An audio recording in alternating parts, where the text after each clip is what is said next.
What should we do in order to get rid of our spiritual blindness?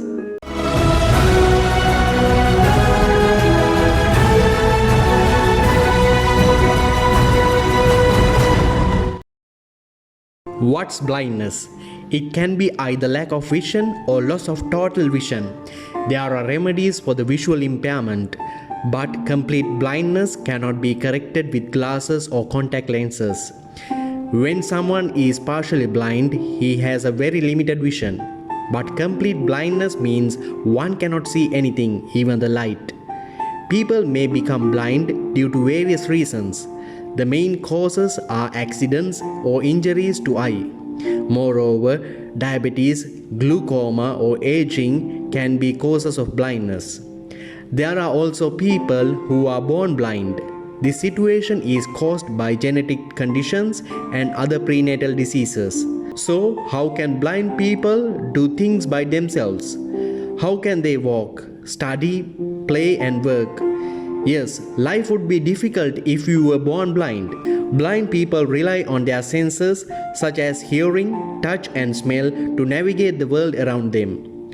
They use various tools and techniques to help them in daily life, such as guide dogs, canes, and mobile apps. They make use of braille system to read and study. So, the blind are special people who need our attention and help. Today's readings too speak about blindness.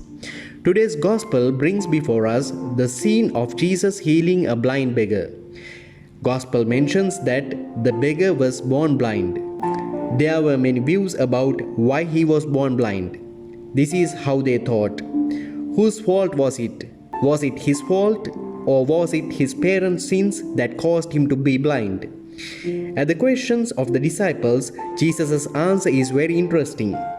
Jesus said it was not that this man sinned or his parents, but that the works of God might be made manifest in him. In our lives, we struggle with our limitations and we want to find someone to blame regarding our limitations. But Jesus shows us that we cannot blame anyone for our limitations, but the works of God can be demonstrated through the defects of our lives. According to John chapter 9, this incident happens at a place called the Pond of Siloam. So Jesus took up a little bit of mud and mixed it with his saliva. Then he applied this mixture on the man's eyes and asked him to go and wash his eyes in the pool. As he washed his eyes, suddenly this blind man started to see the world. Why did Jesus use mud and his spittle? It was because the rabbis in 1st century BC taught when the Messiah comes, even his spittle would have the healing power. We feel there are disabilities in our own life. Many people complain that they are disadvantaged and they don't have skills and strengths like others. But remember, God can use our weakness and work through that to manifest His glory. This blind beggar's whole world was filled with darkness, but now Jesus has led him to light. Moreover, Jesus makes a very remarkable statement here. He says, "I am the light of the world." Therefore, everyone who follows Christ cannot drop in darkness, but walks in the light. In today's second reading, just like the Ephesians, we are invited to walk in the light. It says that in the past you were in darkness, and it means you couldn't see properly. It implies the spiritual darkness in man. But now you are the children of light. Therefore, St. Paul advises us not to take part in unfruitful works of darkness. Finally, he states, "Awake, O sleeper, and arise from the dead, and Christ will shine upon you." Today, many of us are blinded in spiritual darkness, and Jesus invites us to open up our eyes and see the world with His light. Though we are not physically blind, we are spiritually blind.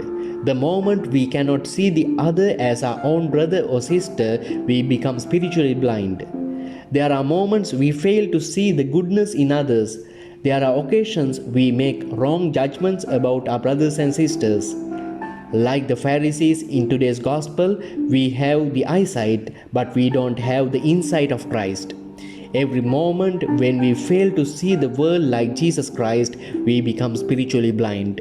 Therefore, let us ask the Lord to heal us from our spiritual blindness so that we may see the world in Christ's eyes.